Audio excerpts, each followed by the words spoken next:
Après son petit retracement, le Bitcoin nous montre de sérieux signes de force ici, aux alentours des 29 000 $. Et restez bien avec moi jusqu'au bout de cette émission parce que je vais vous montrer clairement que nous avons pas mal de probabilités que le Bitcoin soit en train de trouver un certain bottom et surtout que ça donne ici de très belles opportunités sur les altcoins. Donc restez bien avec moi jusqu'au bout de cette émission. On va aller voir ensemble le Bitcoin en daily, on va analyser le crypto total, on va passer Ethereum, la Bitcoin dominance, on passera rapidement sur le DeFi perp et ensuite on terminera par le dollar. Alors comme d'habitude les amis, si le menu vous plaît, restez bien avec moi jusqu'au bout de cette émission parce que c'est ce qu'on va aller voir tout de suite. Even when you feel low, you can still go. Even when you feel slow, you can still go. Even when there's no hope, you can still go. I never answer to no, man, I still go. Go, go, go, go, go, go, go, go, go, go, go, go, yo, go, go. Hello à toute la team Logique, ravi de vous retrouver dans cette nouvelle analyse du marché crypto-monnaie. On est aujourd'hui le jeudi 27 juillet 2023 et il est actuellement 9h03 à l'heure à laquelle je tourne cette émission. Alors comme vous l'avez vu en introduction d'émission, le Bitcoin est en train de montrer de sérieux signes de force sur sa zone de support des 28 900, 29 000 $. Et comme on en avait parlé exactement mardi, on est clairement en train de trouver un rebond sur cette zone de support. Pour l'instant, ça profite au Bitcoin, ça profite aux altcoins, mais on va s'assurer ensemble dans cette émission, évidemment, que ce rebond soit un réel rebond et qu'il ne soit pas un piège. Donc restez bien avec moi jusqu'au bout. Et en plus de ça, à la demande générale, les amis, je vais essayer de réduire l'émission. Je vais la faire un petit peu plus courte car c'est vrai que 29 minutes pour une émission, ça peut prendre pas mal de temps. Donc je vais essayer de le faire plus court. N'hésitez pas à me dire tout de suite dans les commentaires si vous préférez une émission plus courte ou une émission plus longue.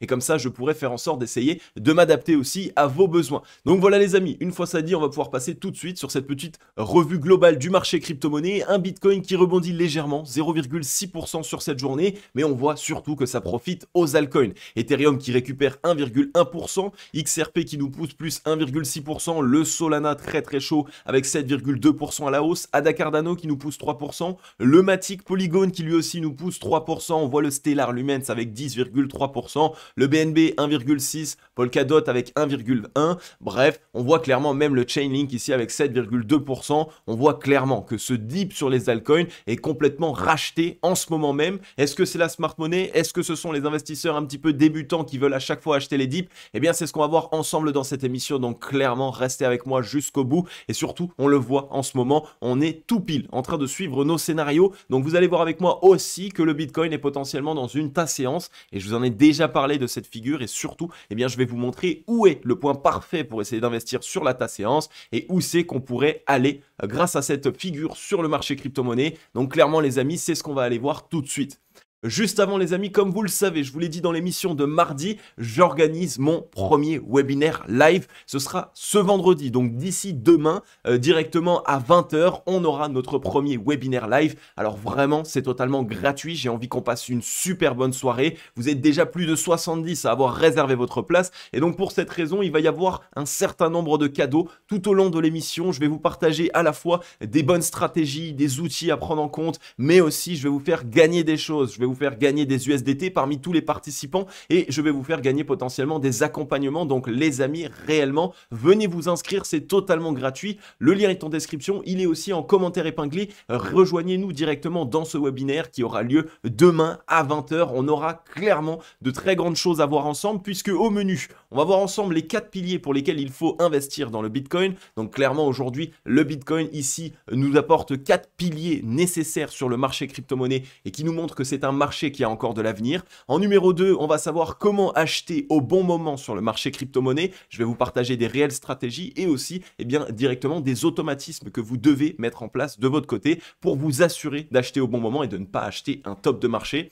Ensuite, en numéro 3, on va voir la pire erreur qui vous fera tout perdre en investissement. Donc clairement, si vous réalisez encore cette erreur aujourd'hui sur votre portefeuille, vous allez potentiellement vous prendre une énorme claque. Donc clairement, les amis, ça va être un énorme plus de savoir quelle est cette erreur. Et ensuite, numéro 4, à où en sommes-nous en 2023? Est-ce qu'on a déjà beaucoup rebondi et donc c'est plus le moment d'acheter? Est-ce qu'au contraire, on est toujours sous-évalué et donc il est toujours intéressant d'acheter certaines crypto-monnaies? Eh bien, c'est ce qu'on va voir ensemble dans ce webinaire live. Donc vraiment, pour toutes les personnes ici qui souhaitent en savoir plus sur le marché crypto-monnaie, qui souhaitent surtout avoir des vraies stratégies, des outils d'insider, eh bien, ça va se passer ce vendredi 28 juillet à 20 h. Je vais vous partager un maximum de connaissances. On va passer vraiment une super soirée. Mais surtout, les amis, je suis désolé de vous dire que ce sera un live. Donc, ce sera en live et ce ne sera pas retranscrit. Donc, pour les personnes qui ne pourront pas y assister, eh bien, malheureusement, vous n'aurez plus jamais accès à ces informations. Donc, c'est pour cette raison que vous devez absolument être présent. Inscrivez-vous directement. C'est totalement gratuit. Vous retrouverez le lien en description et aussi en commentaire épinglé.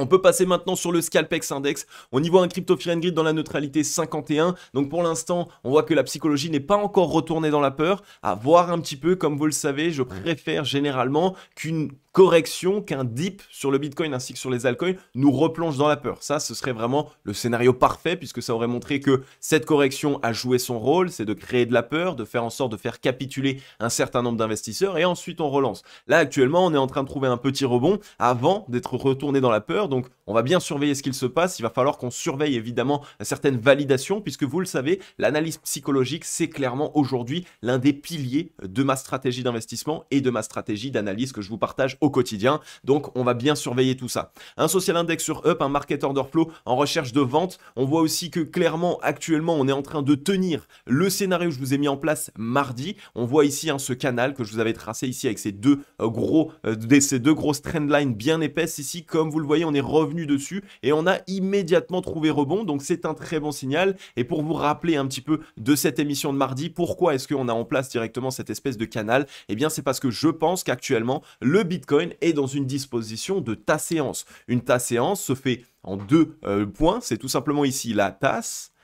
Et ensuite, on assiste ici à la anse. Et donc là, on est revenu chercher les bas-fonds de la anse, ce qui pourrait nous permettre de trouver le rebond nécessaire pour la poursuite haussière. Car une tasséance, c'est une figure de continuation de tendance. Et vu qu'actuellement, on est dans une tendance haussière, eh bien, on devrait avoir une poursuite de cette tendance haussière. Maintenant, où est le meilleur moment pour essayer d'acheter une tasséance? Eh bien, clairement, on en est actuellement dessus. Puisque ici, on est revenu chercher la borne basse.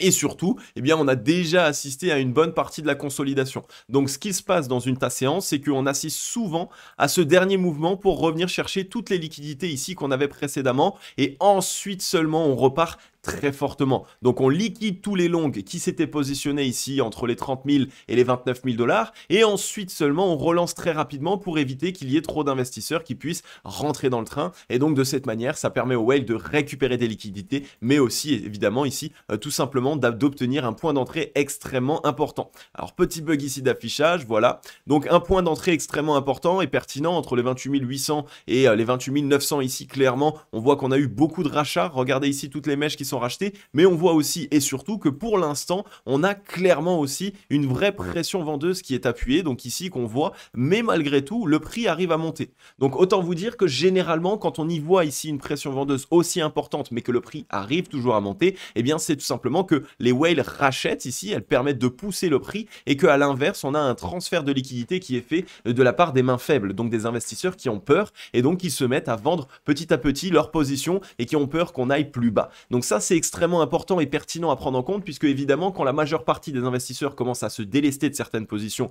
après un mouvement baissier ici pour venir chercher du long, eh bien, ça montre clairement qu'on est potentiellement ici sur un piège baissier, un bear trap, et donc que les whales ici vont continuer de pousser le mouvement et même potentiellement essayer d'envoyer enfin cette poursuite haussière directement de notre tasséance. Donc clairement ici, encore une fois, on est surtout sur les meilleures opportunités. On était revenu chercher tout pile les bas-fonds. Félicitations à tous les membres qui ont vu la vidéo de mardi et qui avaient posé des ordres évidemment ici sur cette borne basse de canal descendant, donc de la anse tout simplement de la tasséance. Mais clairement ici, ça nous offre de très très belles opportunités. Donc pour les personnes qui ne sont pas encore rentrées ou qui avaient encore du capital à essayer d'entrer, eh bien vous allez voir avec moi dans le reste de cette émission. Donc restez bien que clairement, on a des altcoins qui risquent de trouver de gros rebonds. La altcoin season qui n'est pas terminée et qui est même seulement à son début. Donc on peut vraiment avoir de très très belles opportunités sur les altcoins. Ça tombe bien parce que c'est ce qu'on va aller voir tout de suite ensemble. On est ici du coup sur le Bitcoin en daily qui est revenu exactement chercher la zone qu'on avait vue ensemble dans l'émission à la fois de mardi et de lundi, qui est cette zone de support entre les 29 283 et les 28 832 dollars, qui était une zone pivot dans ce range. Donc là, le range, hein, c'est ici cette borne et cette borne. Donc là, on a la borne haute et ici la borne basse, ok? Et donc on est dans ce range, et bien à l'intérieur de ce range, on a toujours une zone qui est dite pivot. C'est une zone sur laquelle il y a eu beaucoup d'échanges et une zone qui a été extrêmement défendue. Et donc cette zone, c'était ici une zone de résistance hein, qui nous a bloqué une fois, deux fois, trois fois, puis on a déjà réintégré une quatrième fois, et seulement par la suite le rebond et la cassure. Et donc ce qui se passe, c'est qu'on revient la tester en tant que support, et si on arrive bien à la tenir en tant que support, alors ça risque de nous permettre de réaliser la poursuite haussière sur le Bitcoin. Et donc, bien clairement, là encore, je pense qu'on est dans une disposition de AB égale CD aujourd'hui sur le Bitcoin, c'est-à-dire ce mouvement ici qui était la AB. Donc la AB c'est quoi? C'est tout simplement ici on a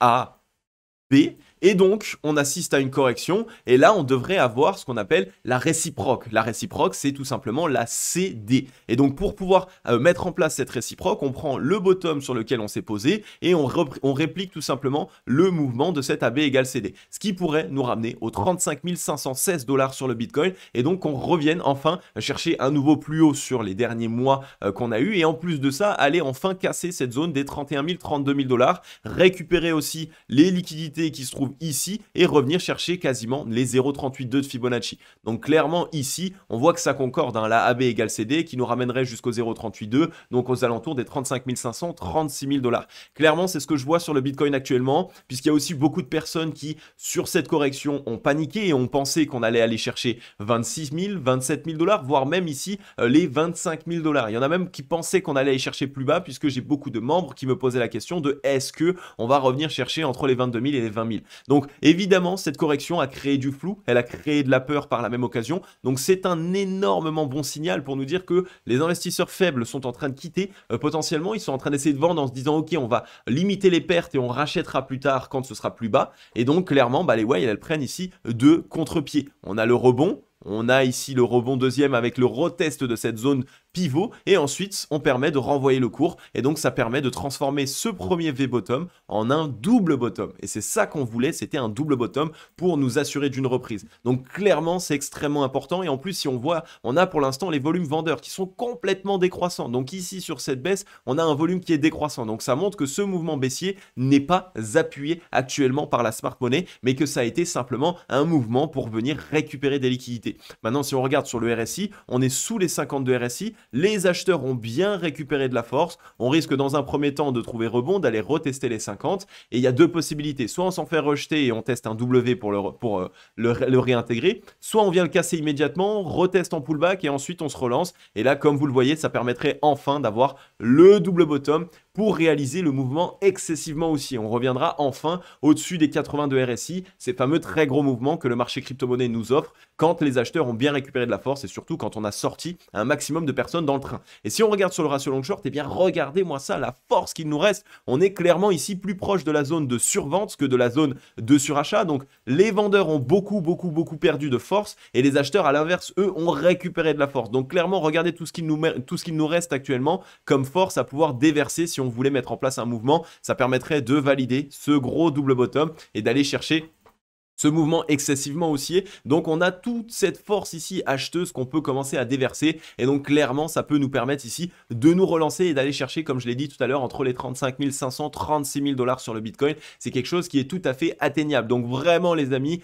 surveillez bien tout ça. Une fois de plus, je vous ai donné toutes les indications nécessaires. On est revenu sur cette zone de support, on est en train de trouver un rebond. On voit que pour l'instant la pression acheteuse est présente. On est en train surtout de sauver les 0,382 en tant que support daily. Donc là encore, on est sous une très grosse zone de support. Donc pour toutes les personnes qui se posent tout le temps la question de est-ce que c'est le moment d'acheter, j'ai du capital, j'aimerais rentrer dans le marché crypto mais je sais pas quand le faire, là on a eu une correction, on a encore des altcoins qui sont à très bon prix. Donc à un moment donné les amis, posez-vous les bonnes questions. Comme vous le savez de mon côté, sur mon portefeuille, je vous avais dit que je rentrerais 40% de mon capital sur cette correction. Eh bien c'est fait, on est actuellement à 100% de mon capital, donc c'était les 40% restants. Donc actuellement c'est bon, 100% de mon capital capital est in dans le marché crypto-monnaie. Donc je vous avais dit que j'attendais cette correction, maintenant c'est good. Je suis même satisfait et content d'avoir retrouvé ce point d'entrée. J'étais plus frustré entre guillemets, cette petite peur que le train parte sans moi plutôt qu'au contraire faire en sorte de me dire ok, ça va m'offrir une dernière opportunité. Donc maintenant soulagé, satisfait, on a eu cette correction,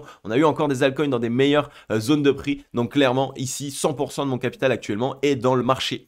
Si on regarde sur le crypto total, eh bien c'est pareil, hein. Regardez ici ce qu'il s'est passé. Souvent c'est ce qui va se passer, hein. Prenez bien ça en compte les amis, c'est ce qu'on appelle l'action price. Ici on a eu une action price très intéressante, on a mis en place un M. Donc ici tout le monde qui a peur en se disant oh là là attention il y a un M qui se met en place, mais on est revenu juste avec la mèche chercher les petits bottoms précédents. Ok, on a gratté les liquidités, mais le bottom en termes de clôture est toujours au-dessus du précédent. Le précédent était au 1270 milliards et on est venu trouver ici le rebond au 1137 milliards. Donc pour l'instant on sauve le bottom, ce qui nous permet toujours de conserver un bottom de plus en plus haut et donc potentiellement d'être dans ce double bottom ici sur le crypto total, et donc ce qui pourrait nous permettre de trouver une certaine relance ici directement sous cette zone de résistance. Donc clairement les amis, c'est le moment ici de se dire ok, on est revenu chercher les 0,382, on est en train de les tenir, on a un bottom de plus en plus haut et on avait ici tout simplement une fausse sortie pour liquider les shorts qui étaient présents précédemment. Donc on a très peu de pression vendeuse et un bon nombre de pression acheteuse puisque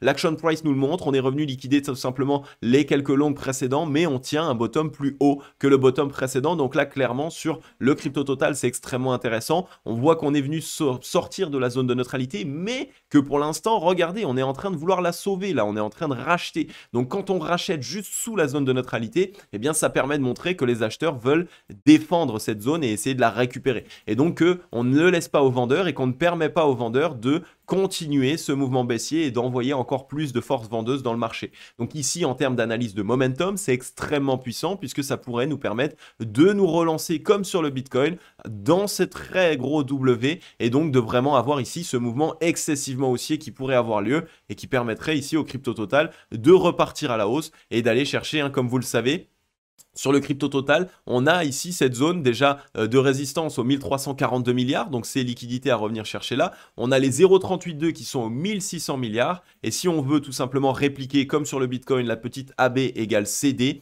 eh bien elle nous amènerait directement ici sur le crypto total aux 1390 milliards. Donc on repasserait au-dessus de cette prise de liquidité. Donc là, pareil sur les alts, donc sur la majeure partie du marché crypto, on aurait encore une hausse ici de 25% qui pourrait avoir lieu. Donc ce serait encore quelque chose d'extrêmement pertinent. On est en train de travailler une zone de résistance clé. On a bien consolidé, donc ça permet clairement aux acheteurs de récupérer de la force. Donc là, le crypto total commence à être vraiment mûr à point. Maintenant, sur Ethereum. Alors sur Ethereum, il suit clairement ce que le Bitcoin fait. Vous le savez, j'attends clairement ici cette petite correction supplémentaire sur le Bitcoin. Mais plus on avance, plus je me dis que je ne suis plus sûr que ça va avoir lieu, tout simplement parce que on est en train de trouver ici une grosse consolidation là. Techniquement, on est dans ce type de consolidation. Donc entre la zone de support ici au 1788 et la zone de résistance au 1940, 2000 $. Donc clairement, actuellement, Ethereum est en train de consolider et ça se voit puisque regardez, dans son ratio long short, on voit que il a soufflé. Les acheteurs ont de nouveau récupéré de la force là où les vendeurs, eux,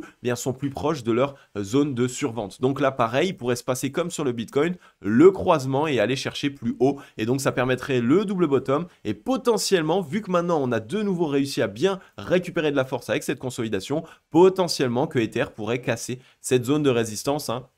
Donc celle qui nous bloque ici depuis les 2000, depuis tout simplement ici 18 mai 2022, donc plus d'un an. Et en plus de ça, ça nous bloque ici sur cette zone de résistance des 2100 $. Donc clairement sur Ethereum, on est peut-être ici dans cette disposition de relance. Ça permettrait d'avoir potentiellement même ici une épaule tête, épaule inversée, donc ce qui est une figure de retournement haussière sur un actif. Donc là pareil, un très très bon signal. On avait eu du gros volume acheteur qui était rentré sur ce premier rebond en V-bottom. Actuellement consolidation, donc on est tout simplement ici sur une baisse dans le volume, mais dès qu'on va commencer à avoir de nouveau du volume, il se peut que Ethereum ici valide bien son épaule tête, épaule inversée et donc reparte à la hausse de cette zone de résistance des 2100 $. Là ici sur le RSI, c'est ici tout simplement on est sous les 52 RSI, on est en train de s'y attaquer attaquer, donc surveillons bien qu'aujourd'hui on arrive à réintégrer, mais clairement si on réintègre aujourd'hui les 52 RSI, eh bien ça pourrait être une petite opportunité sur Ethereum ici de choper de l'Ether à 1870 $, donc sous les 1900 $. Ça pourrait être plutôt intéressant. Maintenant, une fois de plus, sur Ethereum, ce n'est pas encore sûr. On a quand même quelques petits signaux qui nous auraient montré une petite prise de liquidité ici qui aurait été intéressante, puisqu'on ne l'a pas encore fait sur Ether. On n'est pas revenu chercher sous les 1816, donc sous ces 3 petites poches de liquidité, donc ça aurait été intéressant de faire ça et de repartir par la suite. Donc à surveiller, même si vous rentrez sur Ethereum, ne mettez pas tout votre capital que vous souhaitiez allouer à Ethereum, faites en sorte de le diviser en 3 à 4 points d'entrée à minima. Ensuite, on passe sur la Bitcoin dominance. Sur la Bitcoin dominance, pour l'instant, c'est toujours bearish. Donc ça, c'est une très bonne nouvelle. Ça montre que les altcoins vont connaître de belles performances. On est toujours dans ce M qui est dessiné. On est en train d'hésiter ici, petite consolidation. Mais on voit que pour l'instant, voilà, il y a toujours la possibilité de réaliser cette poursuite et de revenir chercher la zone de support qui était précédemment ici la borne haute de notre consolidation au 48,70%. Donc ça permettrait ici au crypto total de revenir dessus et d'essayer de trouver par la suite rebond. Donc clairement ici, pendant encore une bonne dizaine, quinzaine de jours, on trouve tout simplement une correction sur la Bitcoin dominance. Donc clairement, les altcoins réalisent de meilleures performances et que seulement par la suite, on peut trouver forcément un petit rebond sur cette zone, donc sur cette borne haute de range. Si on regarde sur le RSI, on est quand même plutôt essoufflé pour les vendeurs. Donc attention à un petit rebond court terme qui pourrait avoir lieu une fois que la correction soit terminée. Si on regarde sur le ratio long short maintenant, pareil, on a ici un petit peu de manque de force acheteuse, de manque de force vendeuse, et à l'inverse plutôt, les acheteurs, eux, ont récupéré un petit peu de force. Donc on a la possibilité de continuer le mouvement légèrement, mais dès qu'on reviendra sur cette zone des 48,70%, attention à ce moment-là, il se peut qu'on trouve soit grosse consolidation, c'est tout à fait possible, soit évidemment on trouve rebond et donc que le Bitcoin essaye lui de se relancer dans le sens inverse, d'accord? Donc attention sur la Bitcoin dominance, signal qui est plutôt bullish ici pour 1 à 2 semaines sur les altcoins, on pourrait réaliser de grosses performances et ensuite il faudra voir ce qu'il se passe si on consolide ou si on trouve un rebond immédiat. On va passer maintenant sur le DeFi Perp. Je voulais vous le passer, mais clairement ça ne va pas servir à grand chose. Je voulais passer dans l'émission de mardi ainsi que dans l'émission de lundi. C'était pour vous dire que le secteur de la DeFi représente une très très grosse opportunité. Il est sous-évalué, il est vraiment, il a beaucoup corrigé et la majeure partie des actifs de la DeFi n'ont pas été énormément utilisés tout simplement parce qu'il y a eu le bear market.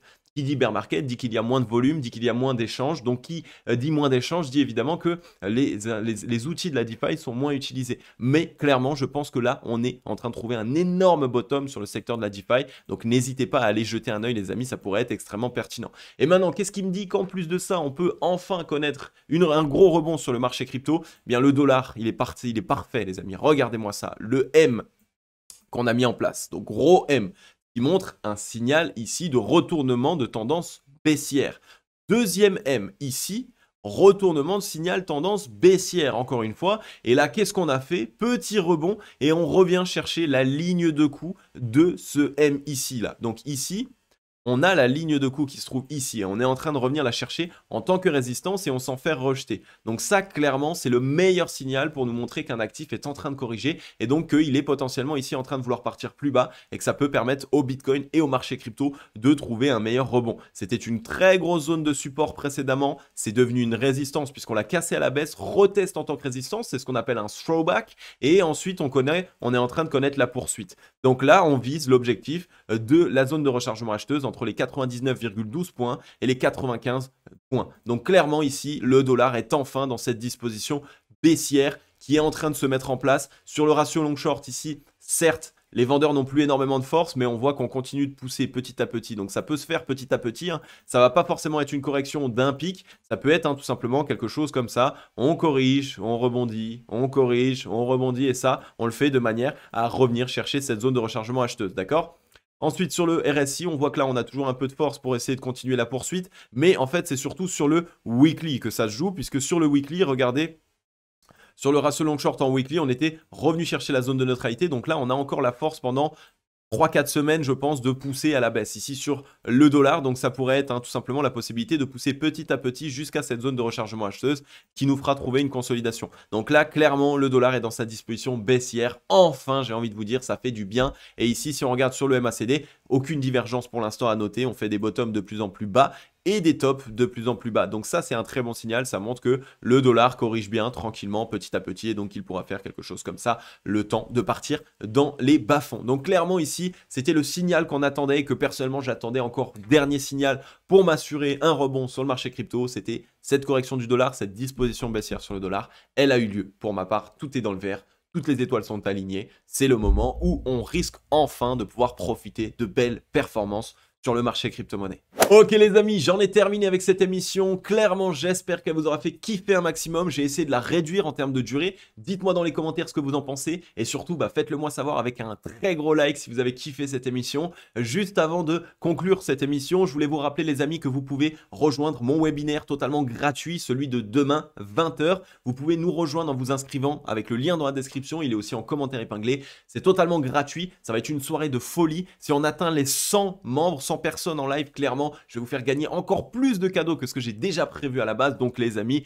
c'est votre moment. Inscrivez-vous. J'ai encore beaucoup de travail, pas mal de choses à devoir peaufiner pour pouvoir vous le mettre en place là maintenant, vu qu'on est jeudi. Donc les amis, je vais vous laisser avec une conclusion très courte. Mais en tout cas, vraiment les amis, je vous dis à demain dans ce live. J'espère clairement que vous allez être très nombreux. Et surtout, vous allez voir que je vais vous partager un maximum d'informations pertinentes pour vous aider à aller chercher des meilleurs résultats sur le marché crypto-monnaie.